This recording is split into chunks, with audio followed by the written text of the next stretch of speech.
kapangyo, what's up? So ito ay ating pang second day ngayon dito sa place ng aking kapatid. And guess what? We have 2 food trip vlogs for today. So I think gagawin ko na lang part 1 or part 2 kapag mahaba. Kasi ngayong lunch ay kakain tayo just to celebrate the 10th monthsary of my niece. And ayan, hingal-hingal pa, sorry. Kasi nag-walking kami ni Andre dito. And then, bumili ng breakfast. So, ayan si Andre. Oh. Pagod na rin sa paglalakad. Oh, no! And then after, bumili kami ng food for our breakfast. So, ayan si Andre. Pagod na siya, mga kapangyo. Naglakad lang siya ng 10 minutes. Napagod na sobra. Ako, almost 2 hours ako naglakad-lakad dyan. So, yan. So, ngayon, ay pang second day natin ng stay dito. We just arrived here last Tuesday night. And then yesterday, Wednesday, today is Thursday. So, it's probably our 3 nights, mamayang gabi. And, okay. So, yung pinsan ko umuwi ng Canada, hindi namin alam. Akala namin by September pa uuwi. And then, tinawagan namin siya kanina. Ayan nga, nandiyan na siya sa house niya, sa Taguig. So, magkikita tayo mamayang gabi just to have our dinner. So, may food trip tayo mamayang gabi and lunch today. Okay? So, we're gonna see you later, mga kapangyo.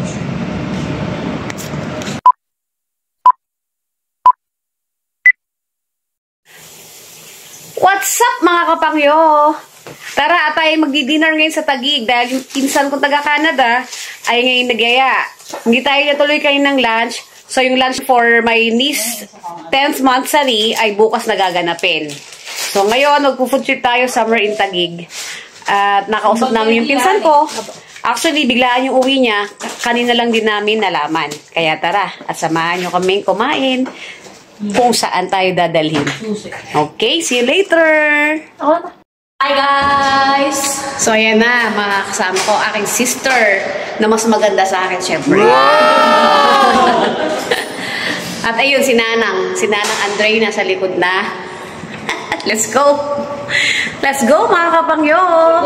Kakain na naman tayo. So it's a food trip time with my handsome Kelvin. Makita niyo siya mamaya, okay? Mabait yun at close din namin magkapatid. So, yan.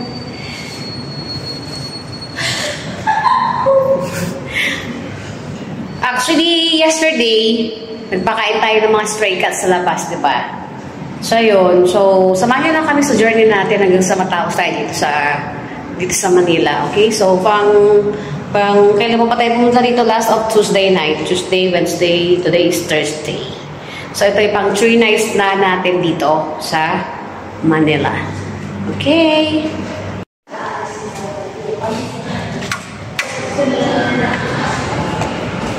So, let's go. Sarap sana mag-walking.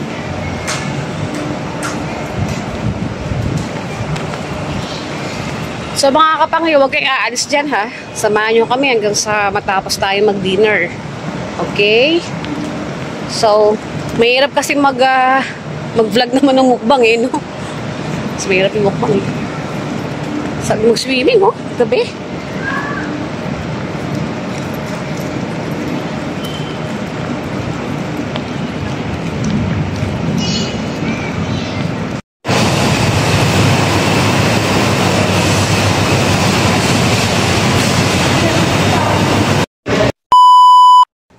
Okay, mga kapangyo. Finally, touchdown. Kala mo, pumunta ng ibang bansa, eh, no? Dito na tayo ngayon sa BGC. At ito nga, napagkasunduan ng aking sister at ng aming pinsan na si Barley na dito na lang magkita sa BGC Uptown Mall. So, okay, dito tayo ngayon magpapalamig. Eh, siya nga pala, mga kapangyo, yung palang lunch na dapat na gagawin natin celebration ng aking pamangkin ay ngayong dinner na gagawin dahil ito ay treat daw ng aming pinsan. So, siya yung maglilibre at magpapakain sa kanyang inaanak. So, yan. So, kasi 10th monthsary na nga ng aking pamangkin, kaya get together na rin.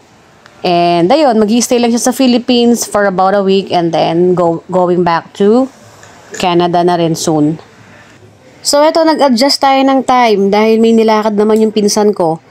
Saglit lang daw but anyway, hindi rin naman tayo mainit mga kapangyo.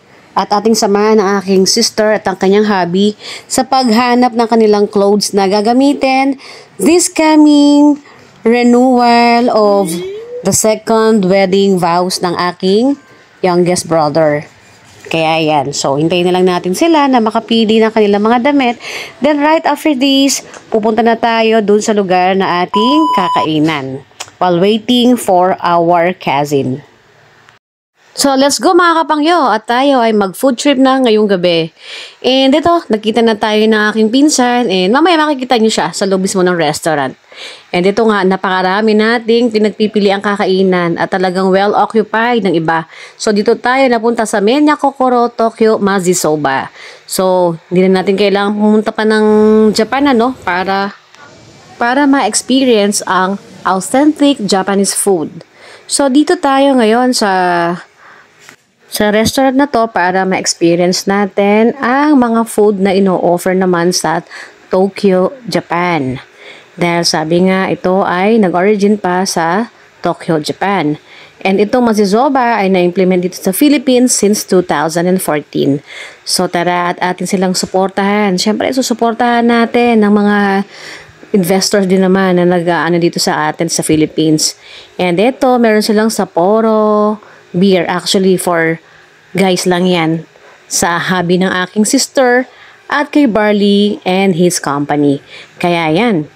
Tara na. At tayo na mag-umpisa na ng ating food trip dito sa Tokyo Mazisoba.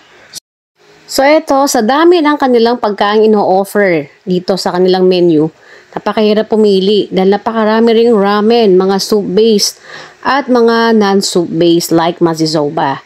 Dahil Mazisoba means it's a soupless noodles. Kaya yan, ayan, napakarami talaga mga kapangyo. Alam nyo, sobrang may enjoy nyo dito kayo ng mga barkada nyo. Pagka yung chill-chill lang ang gusto nyo or yung mga mahilig mag-shot dyan or mag-beer, pwede dito pero wag lang magpapakalasing. So, ayan. Inihintay lang natin si Barley ni Ara dahil lumabas para bumili naman ng cake. Actually, sarado daw ang kontis kaya napunta sila ng Starbucks para naman sa celebration ng aking pamangkin.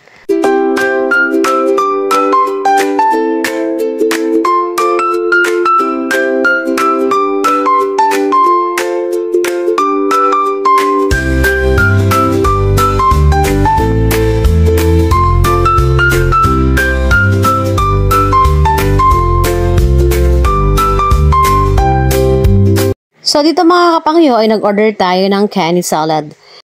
So, it has lettuce or mixed greens, crab meat, kani, seaweed nori, cucumber, mayonnaise which is base dressing for Japanese crab salads, smoky flying fish roe, tempura flakes, and cheese.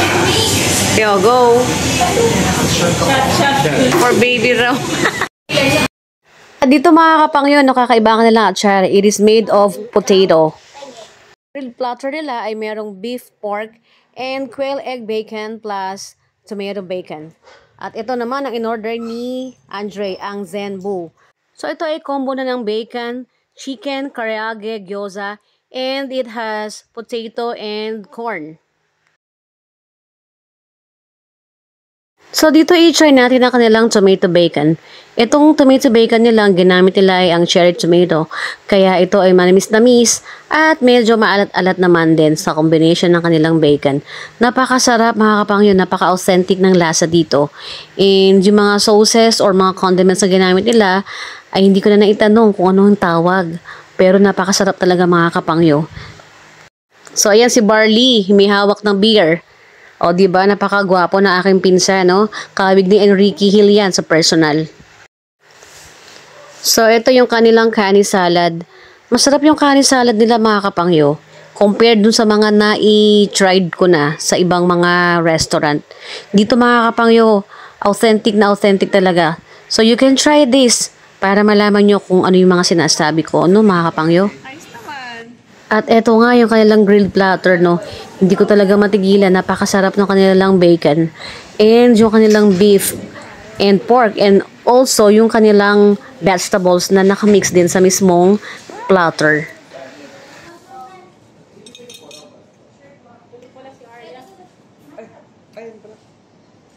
At dito mga kapangyo, talagang hindi ko mapigilan ng sarili ko sa pagkain ito kanilang quail egg bacon. Kasi napaka-soft and tender talaga ng bacon. Plus, yung pinakang quail egg sa loob, napakasarap.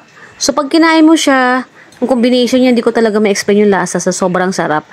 Authentic na authentic mga kapangyo. Talagang para ka nasa Tokyo, Japan. At ang kanilang tomato bacon. Ayan, yung cherry tomato nila. Napakasarap mga kapangyo. Kahit papakin mo lang ng papakin, yung kamatis, diba sa Tagalog? Barley, ano in-order mo? Sachu. Ha? Sachu black sausage. Sachu Black. Yeah. Anong masasabi mo sa kinain mo? It's okay. It's good. Good? Good.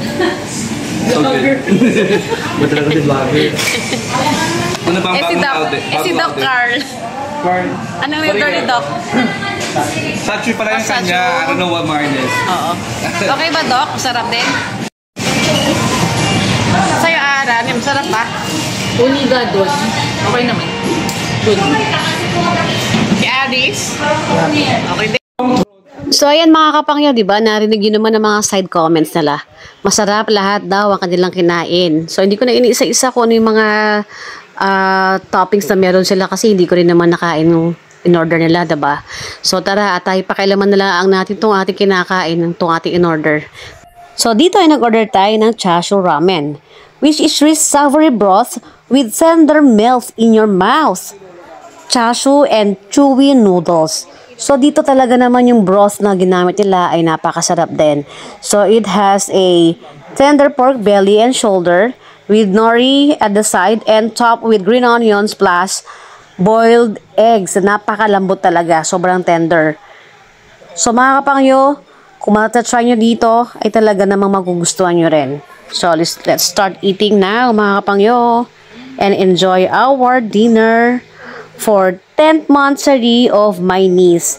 And of course, ito ay courtesy of our cousin Barley.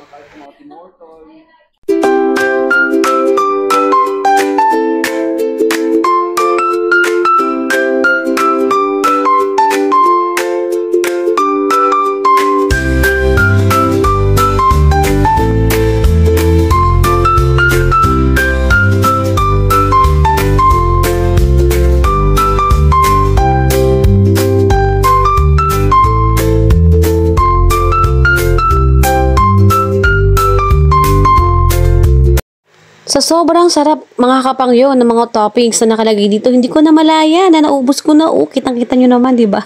Naubos ko yung toppings niya halos. Dahil na-enjoy ko talaga yung pagkain niya mga kapangyo. Sobrang lambot kasi ng meat at saka ng eggs. Plus yung pinakang broth niya talaga napakasarap. Kaya yan, halos noodles na lang yung natira. Though talaga napaka-chewy din naman ng noodles dito mga kapangyo. Kaya sobrang magugustuhan niyo yung mga mahihilig mag-ramen. O dito nyo i-try. Dito to sa... So, kung gusto niyo i-try, dito lang kayo pumunta sa second floor ng BGC Uptown Mall. Yan. Meron din ditong stir-fried noodles. Kaya yung mga hindi mahilig naman sa masasabaw, you can also eat here mazizoba. Ayan. Yung mga non-soup based na soup nila dito. Kaya ayan mga kapangyo. To rate their food and service, 10 out of 10. At eto, may pa-ice cream pa si Barley sa 10th monthsary ng aking pamangkin.